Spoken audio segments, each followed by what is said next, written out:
Tallulah to me is every Southern girl that you always loved that walks barefoot down the lane. I'm sure you know a Tallulah, I do. And if you don't, you probably want to know one.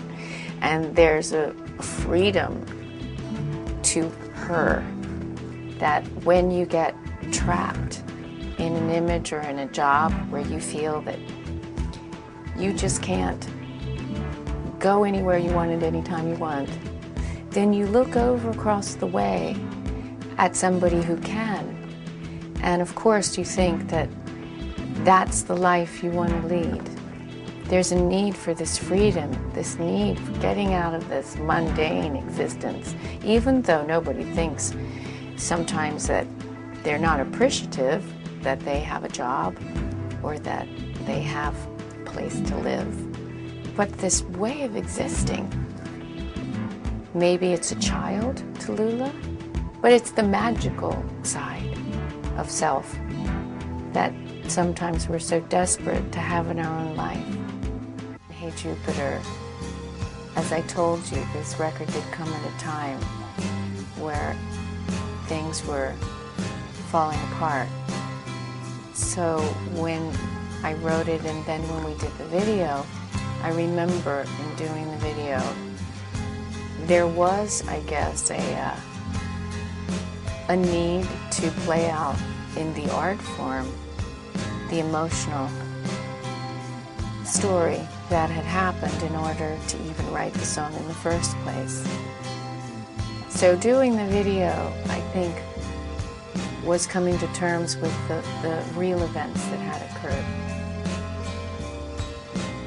How is that for a cryptic answer without telling you anything, but telling you so much? A lot of this record was written in the tropics, and I guess in my life personally, I had miscarried. So there was a point where I started to hear, strangely enough, all the souls that didn't make it to Earth, and for whatever reason. And they made up this choir. And there wasn't this sense of loss that I was feeling from my side of it. It was more of a reassurance that they would find the right mom for them when it was time, even though a part of you says, yeah, but, well, I'm happy for you, but I thought, well, wouldn't I have been a good one? So it takes a lot of bigger love than you have. You can't have a selfish love. If you really want that for a being, then you have to move them on. And you realize that maybe somebody else will receive this being inside them. But it wasn't for me at that time. So yes, in order to survive that loss, I began to see this magical musical expression of voices from the other side. Maybe it's my mother's spirituality. She's part Eastern Cherokee. And I had been guided by a medicine woman to lay down my body into the earth and to cry my tears to the earth, because she experiences death and loss every day in ways that I can't even imagine.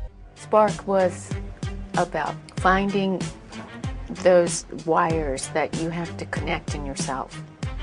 So you face things in your life, losses and disappointments, and you don't really understand. I mean, you look around and you don't want to be envious. You really, really don't. But then you see people having these great experiences and you think, well, there's got to be a reason that I'm going through this right now.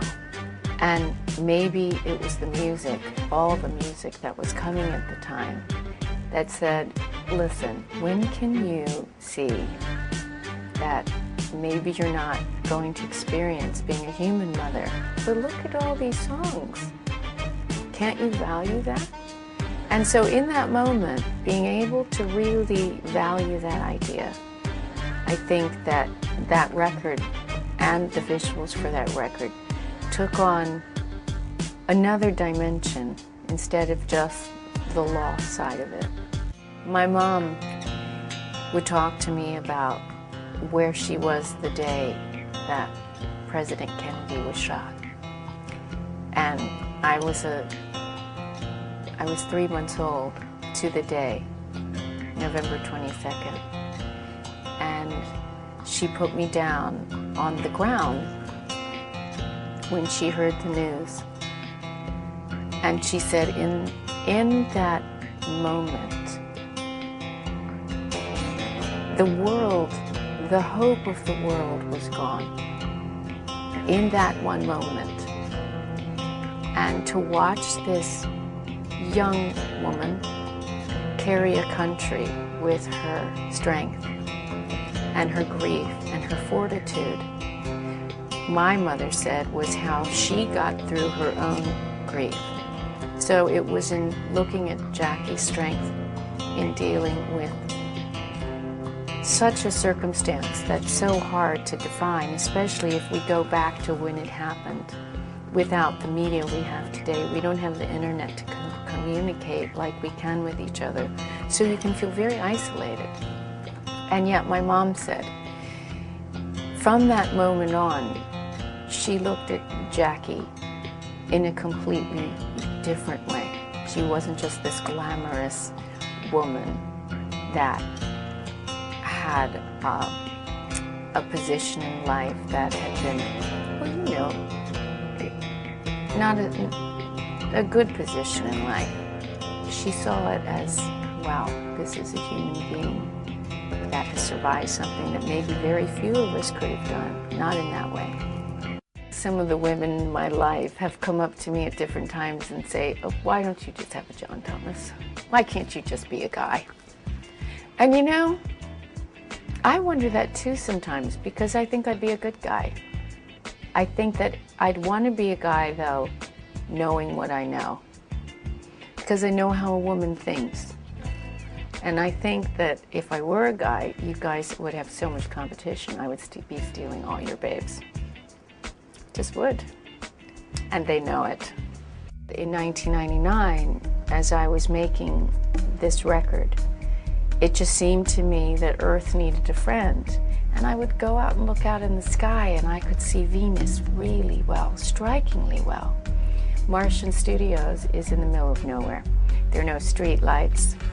There's a reason for this. We made it so that it's very difficult for the record company to get down. So the musicians they really have room to be away from the paranoia. And yet, when you go into Martian, into the control room, it's NASA. So you walk out of NASA, and there it is. You see Venus, clear as a bell, because of course there are no street lights, so you see everything. And it just seemed to me that she was saying to Earth, you have a ride to take. I thought Earth needed this kind of hand in a girl kind of way, not a competitive way, but a good way that girls can be. When we're being good and gracious with each other, it's magnificent. I think that bliss was really sarcasm at the human race. Maybe we're just a bliss of another kind. Maybe that the way we all deal with each other. Maybe if people are looking onto us from a different star system and they could see and talk to us what they see about us, I'd be fascinated to know how they see us. Because sometimes I don't understand why it's so difficult to communicate with people even speaking the same language. Sometimes it's so much easier to talk to people who don't speak English. Because, I I don't know, maybe the words get in the way.